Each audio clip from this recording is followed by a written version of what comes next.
Hi friends, ನಮಸ್ತೆ. Welcome back to my YouTube channel. ಹೇಗಿದ್ದೀರಾ? ಚೆನ್ನಾಗಿದ್ದೀರಾ ಅಂತ ಭಾವಿಸ್ತಾ ಇವತ್ತಿನ ಬ್ಲಾಗನ್ನು ಸ್ಟಾರ್ಟ್ ಮಾಡ್ತಾ ಇದ್ದೀನಿ. ಇನ್ನೂ ಚಾನಲ್ನ ಯಾರೆಲ್ಲ ಸಬ್ಸ್ಕ್ರೈಬ್ ಮಾಡ್ಕೊಂಡಿಲ್ಲ, ಪ್ಲೀಸ್ ಸಬ್ಸ್ಕ್ರೈಬ್ ಮಾಡಿಕೊಂಡು ಲೈಕ್ ಮಾಡಿ. ಮತ್ತು ನಿಮ್ಮ ಫ್ರೆಂಡ್ಸ್ ಆ್ಯಂಡ್ ಫ್ಯಾಮಿಲಿ ಮೆಂಬರ್ಸ್ಗೂ ಕೂಡ ಶೇರ್ ಮಾಡಿ, ಅವರು ನೋಡಿ ಚಾನಲ್ಗೆ ಸಪೋರ್ಟ್ ಮಾಡಲಿ ಅಂತ ಕೇಳ್ತಾ ಇವತ್ತಿನ ಬ್ಲಾಗನ್ನು ಸ್ಟಾರ್ಟ್ ಮಾಡೋಣ. ಇನ್ನು ಇವತ್ತಿನ ಬ್ಲಾಗಲ್ಲಿ ನೀವು ನೋಡ್ತಾ ಇರ್ಬೋದು, ಬೆಳಗ್ಗೆ ತಿಂಡಿನ ರೆಡಿ ಮಾಡ್ತಾಯಿದ್ದೀನಿ. ಬೆಳಗ್ಗೆ ತಿಂಡಿ ಅಂತ ಅಂದರೆ ಚಿತ್ರಾನ್ನ ರೆಡಿ ಮಾಡ್ತಾಯಿದ್ದೀನಿ. ಹೇಳಿದ್ನಲ್ಲ, ಡೈಲಿ ಏನು ತಿಂಡಿ ಮಾಡೋದು ಅಂತ ಯೋಚನೆ ಆಗುತ್ತೆ ಅಂತ. ಇವತ್ತು ಸ್ವಲ್ಪ ಚಿತ್ರಾನ್ನ ಮಾಡ್ತಾಯಿದ್ದೀನಿ. ನಾನೇನು ಗೊಜ್ಜು ಥರ ಏನು ಮಾಡೋಕ್ಕೋಗಲ್ಲ. ಡೈರೆಕ್ಟು ಈರುಳ್ಳಿ, ಸಾಸಿವೆ, ಎಣ್ಣೆ ಫ್ರೈ ಮಾಡ್ಕೊತೀನಿ. ಟೊಮೊಟೊ ಏನು ಹಾಕೋಕ್ಕೋಗಲ್ಲ. ಸ್ವಲ್ಪ ಉಪ್ಪು, ಅರಿಶಿನ ಈ ರೀತಿ ಎಲ್ಲ ಹಾಕ್ಬಿಟ್ಟು, ಅದಾದ ನಂತರ ಸ್ವಲ್ಪ ಕರಿಬೇವು, ಹಾಗೆಯೇ ಇದು ಇನ್ನು ಕೊತ್ತಂಬರಿ ಚೆನ್ನಾಗಿ ಫ್ರೈ ಮಾಡಿಕೊಂಡು, ಅದಾದ ನಂತರ ರೈಸ್ನ ಮಿಕ್ಸ್ ಮಾಡ್ಕೊತೀನಿ. ಅಷ್ಟೇ. ಇನ್ನೊಂದು ಸ್ವಲ್ಪ ಟೇಸ್ಟ್ ನೋಡ್ತೀನಿ, ಉಪ್ಪಿದ್ರೆ ಉಪ್ಪು ಬೇಕು ಅನಿಸಿದ್ರೆ ಹಾಕ್ತೀನಿ. ಈ ರೀತಿ ತೆಂಗಿನ ತುರಿನೂ ಹಾಕೋಕ್ಕೋಗಲ್ಲ, ಒಂದೊಂದ್ಸಲಿ ಹಾಕ್ತೀನಿ. ಈ ರೀತಿ ಇದೇ ನಮ್ಮದು ಚಿತ್ರಾನ್ನ. ಬೇಗ ಅರ್ಜೆಂಟಿಗೆ ರೆಡಿ ಆಗೋವಂಥದ್ದು. ನನ್ನ ಮಗಂಗೆ ಹೇಳ್ತಾ ಇದ್ದೆ, ಬೇಗ ಬೇಗ ಟೈಮ್ ಆಯಿತು, ರೆಡಿ ಆಗು, ಟಿ ವಿ ನೋಡ್ಕೊಂಡು ಕೂತ್ಕೋಬೇಡ, ಹೋಮ್ವರ್ಕ್ ಬರ್ತಾ ಇದೆಯಾ ಅಂತ ಅಂದ್ಬಿಟ್ಟು ಎಲ್ಲ ಹಿಂಗೆ ಕೇಳ್ತಾ ಇರ್ತೀನಿ. ಒಂದೊಂದು ದಿನ ನೈಟು 7 ಗಂಟೆಗೆಲ್ಲ ಮಲ್ಕೊಂಬಿಡ್ತಾನೆ ಫ್ರೆಂಡ್ಸ್. ಒಂದೊಂದು ದಿನ ಏನು ಡೈಲಿನೇ ಅಂದ್ಕೊಳ್ಳಿ. ಬೆಳಗ್ಗೆ 6 ಗಂಟೆಗೆ ಇದ್ದರೆ ಇನ್ನು ಸಾಯಂಕಾಲ 7 ಗಂಟೆಗೆ ಮಲ್ಕೊಂಬಿಡ್ತಾನೆ. ಅಂದರೆ 8:30 ಸ್ಕೂಲ್ಗೆ ಹೋದರೆ 5:30 ಮನೆಗೆ ಬರ್ತಾನೆ. ಇನ್ನು ಸ್ವಲ್ಪ ತಿಂದ್ಬಿಟ್ಟು ಹಾಲು ಕುಡಿದ್ಬಿಟ್ಟು ಒಂದು ಸ್ವಲ್ಪ ಹೊತ್ತು, ಈಗ ಏನು ಗೊತ್ತಾ, ಆ ಸ್ಕೂಲಲ್ಲಿ ಗ್ರೌಂಡ್ ಇಲ್ಲ, ಒಳಗಡೆನೇ ಇರಬೇಕು. ಬೆಳಗ್ಗೆಯಿಂದನೂ ಸಾಯಂಕಾಲ ತನಕನೂ ಒಳಗಡೆನೇ ಇರಬೇಕು. ಅವಕ್ಕೂ ಏನು ಅನಿಸಿರುತ್ತೆ, ಬೆಳಗ್ಗಿಂದ ಸಾಯಂಕಾಲ ತನಕ ಓದಿ ಓದಿ ಓದಿ ಅವಕ್ಕೆ ಬೇಜಾರಾದಂಗೆ ಆಗಿಬಿಡುತ್ತೆ. ನಾವು ಒಂದು ಸ್ವಲ್ಪ ಅರ್ಥ ಮಾಡ್ಕೋಬೇಕಲ್ವ.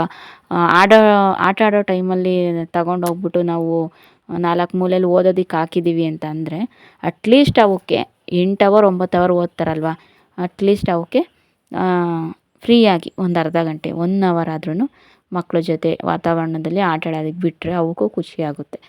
ನಾವು ಅಲ್ಲೂ ಓದಿಸಿ 4 ಮೂಲೆಯಲ್ಲಿ ಇಲ್ಲೂ ಬಂದು ನೀನು ಓದಲೇಬೇಕು, ಬರೀಬೇಕು ಅಂತ ಹಿಂಸೆ ಕೊಡೋಕೆ ಹೋದರೆ ಅವಕ್ಕೆ ಮೈಂಡು ಅಪ್ಸೆಟ್ ಆಗಿಬಿಡುತ್ತೆ. ನಾವು ಅರ್ಥ ಮಾಡಿಕೊಂಡು, ನಾವು ಆವಾಗ ನಮ್ಮ ಏಜಲ್ಲಿ ಕಾನ್ವೆಂಟ್ ಇತ್ತು, ಬಟ್ ನಾನೇನು ಹೋಗಿಲ್ಲ, ನಾವು ಅಂಗನವಾಡಿಗೆ ಹೋಗ್ತಾಯಿದ್ವಿ. ಅಟ್ಲೀಸ್ಟ್ ನನ್ನ ಮಕ್ಕಳೆಲ್ಲ ಚೆನ್ನಾಗಿ ಓದಲಿ ಅಂತ ಅಂದ್ಬಿಟ್ಟು ಈ ರೀತಿ ಜೊತೆಗೆ ಆಟ ಆಡೋದಕ್ಕೂ ಆಟ ಪಾಠ ಎರಡೂ ಇರಬೇಕಲ್ವ. ಈ ರೀತಿ 7 ಗಂಟೆಗೆಲ್ಲ ಮಲ್ಕೊಂಬಿಡ್ತಾನೆ. ಓದ್ಸೋಕ್ಕೂ ಆಗೋಲ್ಲ, ಬರ್ಸೋದಕ್ಕೂ ಆಗೋಲ್ಲ. ಅರ್ಧ ಗಂಟೆ ಬರ್ತಾನೆ, ಊಟ ತಿಂತಾನೆ, ಆಮೇಲೆ ಹಾಲು ಕುಡಿತಾನೆ, ಮತ್ತೋಗಿ ಆಟ ಆಡ್ಕೊಂಬಂದು ಹಂಗೆ ದಿವಾನ್ ಕಾಟ್ ಮೇಲೆ ಇರ್ತಾನೆ, ಹಂಗೆ ಮಲ್ಕೊಂಬಿಡ್ತಾನೆ. ಎಷ್ಟು ಎಬ್ಬಿಸಿದ್ರೂ ಎದ್ದೇಳಲ್ಲ ಅವನು. ನಿದ್ದೆಯಲ್ಲಿ ಎಬ್ಬಿಸಿ ಬರ್ಸೋಕೆ ಹೋದರೂ ಅವ್ನು ಸರಿಯಾಗಿ ಬರೆಯೋದು ಇಲ್ಲ, ನಿದ್ದೆ ತೂಗುಡಿಸ್ತಾ ಇರ್ತಾನೆ. ಆ ಟೈಮಲ್ಲಿ ತಲೆಗೂ ಹತ್ತೋದಿಲ್ಲ, ಬರೆದಿದ್ದು ಕೈಗೆ ಹತ್ತೋದಿಲ್ಲ ಅನ್ನಂಗೆ ಆಗುತ್ತೆ. ಅದಕ್ಕೆ ಬೆಳಗ್ಗೆ ಎದ್ದು ಟ್ರೈ ಮಾಡಿಸ್ತಾ ಇರ್ತೀನಿ, ಬರೆಯೋದು, ಓದಿಸೋದು. ಆಮೇಲೆ ಇವಾಗ Q&A ಅಂದರೆ ಕ್ವಶನ್ ಆನ್ಸರು ಎಲ್ಲನೂ ಕೇಳಿ, ಸ್ಕೂಲ್ ನೇಮ್ ಏನು, ಅವ್ರ ನೇಮ್ ಏನು, ಫಾದರ್ದು, ಮದರ್ದು, ಆಮೇಲೆ ನಿಮ್ಮ ಊರು ಯಾವುದು, ಈ ಥರ ಎಲ್ಲನೂ ಇಂಗ್ಲೀಷಲ್ಲಿ ಸ್ವಲ್ಪ ಕೇಳಿ ಅರ್ಥೈಸಿ, ಅವಕ್ಕೂ ಕೂಡ ಯಾರಾದರೂ ಕೇಳಿದ್ರೆ ಹೇಳೋ ಥರ ನೀವು ಕೂಡ ಹೇಳ್ಕೊಡಿ ಅಂತ, ಮನೇಲಿ ಪ್ರಾಕ್ಟೀಸ್ ಮಾಡಿಸಿ ಅಂತ ಅಂದ್ಬಿಟ್ಟು ಹೇಳ್ತಾ ಇರ್ತಾರೆ ಅಲ್ವಾ. ಈ ರೀತಿ ಎಲ್ಲ ಮಾಡಬೇಕಾಗುತ್ತೆ. ನಿದ್ದೆಗಣ್ಣಲ್ಲೆಲ್ಲ ಮಾಡೋಕ್ಕಾಗಲ್ಲ, ಹೆವಿ ರಿಸ್ಕು. ನಾನು ಓದಿಸ್ಬೇಕಾದ್ರೆ ಅವ್ನು ಯಾರು ಇಟ್ಕೊಳ್ಳೋರಿರಲ್ಲ, ನಾನೇ ಇಟ್ಕೊಂಡು ರೋಯಿಸ್ಬೇಕಾಗುತ್ತೆ. ಈ ರೀತಿ ಬುಕ್ಸ್ ಅರ್ಥ ಹಾಕೋದು, ಈ ರೀತಿ ಎಲ್ಲ ಮಾಡ್ತಾ ಇರ್ತಾನೆ. ಹಿಂಗೆ ನಾವು ಒಂಟಿಯಾಗಿದ್ರೂ ಬೆಂಗಳೂರಲ್ಲಿ ಆವಾಗಲೇ ಎಷ್ಟೋ ನೆಮ್ಮದಿಯಾಗಿದ್ವಿ ಅಂತ ಅನಿಸುತ್ತೆ ಒಂದೊಂದು ಸಲ. ಇದಕ್ಕಿಂತ ಒಂದೊಂದು ಸತಿ ಅಲ್ಲೇ ಏನೋ ಮನೆ ಬಾಡಿಗೆ ಕಟ್ಕೊಂಡಿದ್ರೂ ಆಗಿದ್ದು ಗಂಜಿ ಕುಟ್ಕೊಂಡಿದ್ರು ನೆಮ್ಮದಿಯಾಗಿದ್ವಿ ಅನ್ನೋ ಥರನೇ ಮೈಂಡ್ ಒಂದೊಂದ್ಸಲಿ ಓಡೋದು. ಯಾಕೆ ಏನು ಅಂತ ಮುಂದಕ್ಕೆ ಹೋಗ್ತಾ ಹೋಗ್ತಾ ಅರ್ಥ ಆಗುತ್ತೆ. ನಾನು ಡೀಟೇಲಾಗಿ ಹೇಳೋದಕ್ಕೆ ಹೋಗಲ್ಲ, ನಿಮಗೇ ಬ್ಲಾಗ್ಸ್ ನೋಡ್ತಾ ನೋಡ್ತಾ ಅರ್ಥ ಆಗುತ್ತೆ ಅಷ್ಟೇ. ಹಾಗೆಯೇ ಬೇಗ ಬೇಗ ಆಗಲಿ ಅಂತ ಅಂದ್ಬಿಟ್ಟು ಮಾಡ್ತಾಯಿದ್ದೀನಿ. ಇನ್ನು ಅವನಿಗೂ ಕೂಡ ಇನ್ನು ರೆಡಿ ಮಾಡಿ ಕಳಿಸಿದ್ರೆ ಅಲ್ಲಿಗೆ ನಮ್ಮದು ಕೆಲಸ ಸ್ವಲ್ಪ ಅರ್ಧ ಕಳೆದಂಗೆ. ಇನ್ನು ಸಾಯಂಕಾಲ 5:30ವರೆಗೂ ಏನು ಕೆಲಸ ಇರಲ್ಲ ಅಂದರೆ ಇದ್ದೇ ಇರ್ತವೆ. ಬಟ್ಟೆ ತೊಳೆಯೋವು, ಅದು ಇದು ವೀಡಿಯೋಸು, ಇನ್ನು ಬೇರೆ ಬೇರೆ ಥರ ಕೆಲಸ, ಟೆನ್ಷನ್ಗಳು ಅವು ಇವು ಇದ್ದೇ ಇರ್ತವೆ.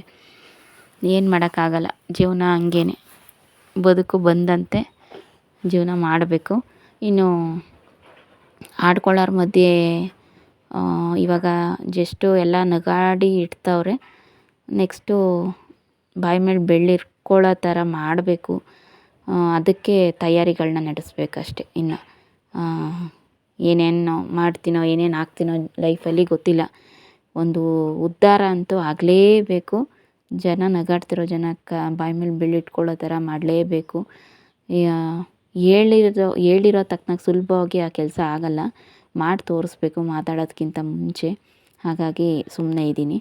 ಇನ್ನು ತಯಾರಿಗಳು ಅಂದರೆ ಪ್ರಿಪ್ರೇಷನ್ ಆಗಬೇಕು. ಇನ್ನು ನಾನು ಮುಂದಕ್ಕೆ ಹೆಂಗೆ ಜೀವನ ಮಾಡಬೇಕು, ಬದುಕಬೇಕು ಅನ್ನೋದಕ್ಕೆ ಇನ್ನು ಮುಂದಿನ ತಯಾರಿನ ರೆಡಿ ಮಾಡ್ಕೋಬೇಕು. ನಾನು ಮಾಡ್ತಾಯಿದ್ದೀನಿ, ಮಾಡ್ಕೊತೀನಿ, ಮಾಡ್ತೀನಿ ಆಯಿತಾ. ಇನ್ನೇನು ಹೇಳೋದಕ್ಕಾಗೋದಿಲ್ಲ. ಯಾರನ್ನೂ ನಂಬ್ಕೊಳ್ಳೋದಕ್ಕೆ ಹೋಗೋದು ಇಲ್ಲ. ಇನ್ನು ಏನಿದ್ರು ನಮ್ಮನ್ನು ನಾವು ನೋಡ್ಕೋಬೇಕೇ ಹೊರತು ಇನ್ನೊಬ್ಬರನ್ನ ನಾವು ಅಯ್ಯೋ ಪಾಪ ಅಂತ ಕೂತ್ಕೊಂಡ್ರೆ ಮುಗೀತು ಅಷ್ಟೇ. ನಮ್ಮನ್ನು ಈಗ ಅರ್ಧ ಮುಳುಗಿದ್ದೀವಲ್ಲ, ಇನ್ನು ಪೂರ್ತಿ ಮುಳುಗಿಸ್ಬಿಡ್ತಾರೆ, ಮುಗೀತದೆ ಅಲ್ಲಿಗೆ ಕೆಲಸ. ಇನ್ನು ಸ್ಕೂಲಿಗೆ ಬಿಡೋಣ ಅಂತ ಬಂದಿದ್ದೀನಿ. ನೋಡ್ತಾ ಇರ್ಬೋದು, ಇದು ವ್ಯಾನು. ಈ ರೀತಿ ಹೋಗ್ತಾನೆ, ಒಂದು ಬ್ಯಾಗ್ ಹಾಕ್ಕೊಂಡು, ಒಂದು ಲಂಚ್ ಬ್ಯಾಗ್ ಹಾಕ್ಕೊಂಡು ಹೋಗ್ತಾನೆ. ಕಳಿಸ್ತೀನಿ. ಈ ಕಡೆಯಿಂದ ಮನಸ್ಸಲ್ಲಿ ಒಂಥರ ಬೇಜಾರಾಗ್ತಾ ಇರುತ್ತೆ. ಹೆಂಗಿರ್ತಾನೋ ಏನೋ, ಸರಿಯಾಗಿ ತಿಂತಾನೋ ಇಲ್ವೋ, ತಿಂದ್ಕೊಂಡೆಲ್ಲ ಬರ್ತಾನೆ, ಆದರೂ ಮನಸ್ಸಲ್ಲಿ ಒಂಥರ ಕೊರಗು ಈ ರೀತಿ. ಇದು ವ್ಯಾನು ಲಕ್ಷ್ಮೀಪುರದಲ್ಲಿ ರೆನ್ ಇಂಗ್ಲೀಷ್ ಸ್ಕೂಲ್ ಅನ್ನೋದಕ್ಕೆ ಹಾಕಿರೋವಂಥದ್ದು. ಅದರದ್ದು ವ್ಯಾನ್ ಇದು. ಸೇಫ್ಟಿ ಇದೆ ತುಂಬಾ. ಕರ್ಕೊಂಡೋಗೋದು ಕರ್ಕೊಂಬರೋದು ಸ್ವಲ್ಪ ಲೇಟ್ ಆದ್ರೂ ವೆಯ್ಟ್ ಮಾಡ್ತಾರೆ. ನಾವು ಓಡಿಸ್ಕೊಂಡು ಕರ್ಕೊಬರೋದಾದ್ರೂ ವೆಯ್ಟ್ ಮಾಡಿ ಆಮೇಲೆ ಕರ್ಕೊಂಡೋಗ್ತಾರೆ. ತುಂಬ ಚೆನ್ನಾಗಿದೆ. ಆಮೇಲೆ ಟೀಚರ್ಸ್ ಎಲ್ಲನೂ ಕೂಡ ಚೆನ್ನಾಗಿ ರೆಸ್ಪಾನ್ಸ್ ಮಾಡ್ತಾರೆ. ಪ್ರಿನ್ಸಿಪಾಲು ಅಷ್ಟೇ. ಬೇಕಾದರೆ 2 ದಿನ ಬರೋಕ್ಕಾಗಿಲ್ಲ ಅಂದ್ರೂ ಲೀವ್ ಹೇಳ್ಬಿಡಿ ಮುಂಚೆನೇ ಅಂತ ಎಲ್ಲ ಚೆನ್ನಾಗಿ ಹೇಳ್ಕೊಡ್ತಾರೆ. ಹಾಯ್ ಫ್ರೆಂಡ್ಸ್, ನಮಸ್ತೆ, welcome back to my YouTube channel. ಹೇಗಿದ್ದೀರಾ? ಚೆನ್ನಾಗಿದ್ದೀರಾ ಅಂತ ಭಾವಿಸ್ತಾ ವ್ಲಾಗನ್ನು ಸ್ಟಾರ್ಟ್ ಮಾಡ್ತಾಯಿದ್ದೀನಿ. ಫ್ರೆಂಡ್ಸ್, ಇವಾಗ ಚಿಕ್ಕವನ್ನ ಬಿಟ್ಬಿಟ್ಟು ಹೋಗ್ತಾ ಇದ್ದೀನಿ. ನಾಳೆ ಸಂಜೆ ಅಷ್ಟರೊಳಗಡೆ ವಾಪಸ್ ಬರಬೇಕು. ಬೆಂಗಳೂರಿಗೆ ಹೋಗೋಣ ಅಂತ ಸ್ವಲ್ಪ ಕೆಲಸ ಇತ್ತು, ಮುಗಿಸ್ಕೊಂಡು ಬರ್ತೀನಿ. ಇವತ್ತು ನೈಟ್ ಒಂದಿನ ನಮ್ಮ ಅತ್ತೆ ಹತ್ರ ಬಿಟ್ಟು ಹೋಗ್ತಾಯಿದ್ದೀನಿ ಚಿಕ್ಕವನ್ನ. ದೊಡ್ಡವನ್ನ ಹಂಗೆ ಸ್ಕೂಲ್ ಹತ್ರದಿಂದ ಕರ್ಕೊಂಡು ಹೋಗ್ಬಿಟ್ಟು ಬರ್ತೀನಿ. ಏನು ಕೆಲಸ ಏನು ಅಂತ ಪರ್ಸ್ನಲ್ಲು ತೀರಾ ಬ್ಲಾಗ್ ಎಂಡಲ್ಲಿ ಹೇಳ್ತೀನಿ ಆಯಿತಾ, ಬೇಜಾರು ಮಾಡ್ಕೋಬೇಡಿ. ಓಕೆ, ಇವಾಗ ಆಟೋಗೆ ವೆಯ್ಟ್ ಮಾಡಬೇಕು. ಯಾವಾರ ಬೈಕು ಆಟೋ ಸಿಗಿದ್ರೆ ಹೋಗಿ ಸ್ವಲ್ಪ ಐಬ್ರೋಸ್ ಮಾಡಿಸ್ತೀನಿ. ಮಾಡಿಸ್ಕೊಂಡು ಆಮೇಲೆ ಹೋಗ್ತೀನಿ.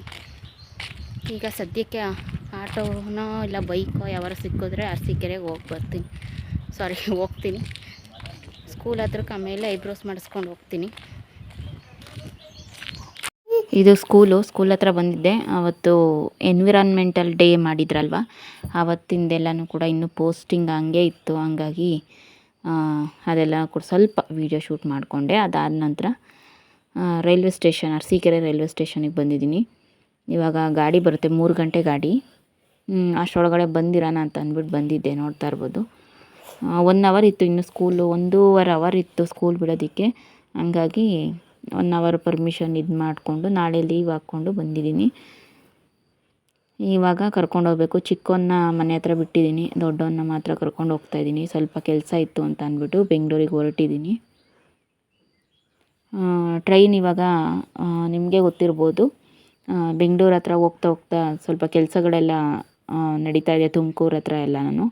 ಹಂಗಾಗಿ ಟ್ರೈನ್ಗಳು ಸ್ವಲ್ಪ ಬರೋದು ಹೋಗೋದು ಲೇಟ್ ಆಗ್ತಾಯಿದೆ. ಸ್ವಲ್ಪ ಸ್ಲೋ ಮೋಷನಲ್ಲಿ ಹೋಗ್ತಾಯಿದೆ. ಯಾಕಂತಂದರೆ ಕೆಲಸಗಳೆಲ್ಲ ಮಾಡ್ತಾ ಇರ್ತಾರಲ್ವ, ಹಂಗಾಗಿ ಸ್ವಲ್ಪ ಲೇಟೇನು. ಇನ್ನು ಟ್ರೈನಲ್ಲಿ ಸ್ವಲ್ಪ ಜಾಗ ಕಮ್ಮಿ ಇತ್ತು. ಅವನು ಅಲ್ಲೋಗಿ ಕೂತ್ಕೊಂಡಿದ್ದಾನೆ, ನೋಡ್ತಾ ಇರ್ಬೋದು. ನಾನು ಈ ಕಡೆ ಸಿಂಗಲ್ ಸೀಟಲ್ಲಿ ಕೂತ್ಕೊಂಡಿದ್ದೆ. ತಿನ್ನೋಕ್ಕೆಲ್ಲ ತಿಂಡಿ ಕೊಟ್ಟಿದ್ದೆ, ಕೂತ್ಕೊಂಡು ತಿಂತಾಯಿದ್ದ. ಇವಾಗ ಟ್ರೈನ್ ಮೂವ್ ಆಗ್ತಾಯಿದೆ ಅಲ್ವ, ಹೋಗ್ತಾ ಇದ್ದೀವಿ, ನೋಡ್ತಾ ಇರ್ಬೋದು. ಇನ್ನು ಹತ್ರ ಈ ಕಡೆ ತುಮಕೂರು ಹತ್ರನೂ ಕೂಡ ಹೋಗ್ತಾ ಇದ್ದೀವಿ. ಸ್ವಲ್ಪ ಕೆಲಸ ಇತ್ತು, ಬೆಂಗಳೂರಿಗೆ ಹೋಗಿ ಬರಬೇಕಾಯಿತು. ಸ್ವಲ್ಪ ಬಟ್ಟೆಗಳೆಲ್ಲನೂ ಕೂಡ ತೊಳಿಬೇಕಾಗಿತ್ತು. ಅಲ್ಲಿರೋವಂತಹ ಕೆಲವೊಂದು ಬಟ್ಟೆಗಳನ್ನ ತರಬೇಕಾಗಿತ್ತು, ಹಾಗಾಗಿ ಹೋಗಿದ್ದೆ. ಆಮೇಲೆ LIC ಕಾರ್ಡ್ಗಳೆಲ್ಲ ಇತ್ತು ಅಲ್ಲೇ, ಬಾಂಡು ಅದೆಲ್ಲ ಕಟ್ಟಬೇಕಿತ್ತು. ಅದನ್ನು ಕೂಡ ಅಲ್ಲೇ ಬಿಟ್ಟಿದ್ದೆ, ಅದನ್ನು ಕೂಡ ತರಬೇಕಿತ್ತು. ಹಾಗೆಯೇ ಈ ಒಂದು ಬರ್ತ್ ಸರ್ಟಿಫಿಕೇಟು ಕೂಡ ಅಲ್ಲೇ ಬೆಂಗಳೂರಲ್ಲೇ ಇತ್ತು, ಅದನ್ನು ಕೂಡ ತರಬೇಕಿತ್ತು. ಹಂಗಾಗಿ ಎಲ್ಲನೂ ಕೂಡ ಅಲ್ಲೇ ಇರೋದ್ರಿಂದ ಒಂದೊಂದೇ ಎಲ್ಲನೂ ಕೂಡ ನೆನೆಸ್ಕೊಂಡಂಗೆ ಆವಾಗವಾಗ ಆ ಕೆಲಸಕ್ಕೆ ಯಾವಾಗ ಬೇಕಾಗುತ್ತೆ ಆವಾಗ ನೆನೆಸ್ಕೊಂಡು ಎಲ್ಲ ತೊಗೊಂಬಂದು ಇಟ್ಕೋಬೇಕು. ಹಂಗಾಗಿ ಹೋಗಿದ್ದಿತ್ತು. ಇನ್ನು ಇವನು ಕರ್ಕೊಂಡೋದ್ರೆ ಸ್ವಲ್ಪ ಕೆಲಸಗಳು ಹಿಂದೆ ಮುಂದೆ ಆಗ್ತವೆ ಅಂತ ಕರ್ಕೊಂಡೋಗಲಿಲ್ಲ. ಮತ್ತು ಹಳೆ ಆಫೀಸಿಗೆ ಹೋಗ್ಬೇಕಾಗಿತ್ತು, ಹಂಗಾಗಿ ಹಳೆ ಆಫೀಸ್ಗೂ ಹೋಗಿ ಕೆಲಸ ಮುಗಿಸ್ಕೊಂಡು ಆಮೇಲೆ ರಿಟರ್ನ್ ಬರೋಣ, ಮನೆಯಲ್ಲಿ ಎಲ್ಲ ಕೆಲಸಗಳೆಲ್ಲ ಮುಗಿಸ್ಕೊಂಡು ಬಟ್ಟೆ ಗಿಟ್ಟೆ ಎಲ್ಲ ತೊಳೆದು ಎಲ್ಲ ಮಾಡ್ಕೊಂಡು ಬರೋಣ ಅಂತ. ಇನ್ನು ಯಶವಂತಪುರ ರೈಲ್ವೆ ಸ್ಟೇಷನ್ ಇದು ನೋಡ್ತಾ ಇರ್ಬೋದು. ನಮ್ಮ ಮನೆಯವ್ರು ಬರ್ತೀನಿ ಅಂದರು ಕರ್ಕೊಂಡು ಹೋಗೋಕ್ಕೆ, ಹಂಗಾಗಿ ಇಲ್ಲಿ ವೆಯ್ಟ್ ಮಾಡ್ತಾ ಇದ್ದೀವಿ. ಯಶವಂತಪುರ ರೈಲ್ವೆ ಸ್ಟೇಷನ್ ಮಳೆ ಫ್ರೆಂಡ್ಸ್, ನೋಡ್ತಾ ಇರ್ಬೋದು ಹೆಂಗೆ ಅಂತ. ಈಗ ಒಂದು ಸ್ವಲ್ಪ ಒಳವಾಗಿತ್ತು, ಹಂಗಾಗಿ ಅಲ್ಲಿಂದ ಬಂದು ಇವಾಗ ನೋಡಿ ಮನೇಲಿ ಸ್ವಲ್ಪ ರೆಸ್ಟ್ ತಗೊತಾ ಇದ್ದೀವಿ. ಮನೆ ವಾತಾವರಣ ನೋಡಿಬಿಟ್ರೆ ಬರೀ ಧೂಳಿಂದನೇ ತುಂಬ್ಕೊಂಡೈತೆ. ಓಕೆ, ನಿಮಗೆ ವ್ಲಾಗು ಸ್ವಲ್ಪನಾದರೂ ಇಷ್ಟ ಆಗಿದ್ದರೆ ಲೈಕ್ ಮಾಡಿ, ಹಾಗೆಯೇ ಸಬ್ಸ್ಕ್ರೈಬ್ ಮಾಡ್ಕೊಳ್ಳಿ. ಮತ್ತು ನಿಮ್ಮ ಫ್ರೆಂಡ್ಸ್ ಆ್ಯಂಡ್ ಫ್ಯಾಮಿಲಿ ಮೆಂಬರ್ಸ್ಗೂ ಕೂಡ ಶೇರ್ ಮಾಡಿ, ಅವರು ನೋಡಿ ಚಾನಲ್ಗೆ ಸಪೋರ್ಟ್ ಮಾಡಲಿ. ನೋಡ್ತಾ ಇರ್ಬೋದು ಟಿ ವಿ ಆನ್ ಮಾಡಿದ್ದೀನಿ. ಎಲ್ಲನೂ ಹಂಗಂಗೆ ಇದೆ ಮನೆ ಹತ್ರ, ಎಲ್ಲ ಕ್ಲೀನ್ ಮಾಡಬೇಕು. ಎಲ್ಲ ತೀರಾ ಕ್ಲೀನ್ ಮಾಡೋಕ್ಕೆ ಹೋಗಲ್ಲ, ಆದಷ್ಟು ಕ್ಲೀನ್ ಮಾಡ್ತೀನಿ. ಓಕೆ, ನೆಕ್ಸ್ಟ್ ವ್ಲಾಗಲ್ಲಿ ಸಿಗ್ತೀನಿ. Thank you for watching.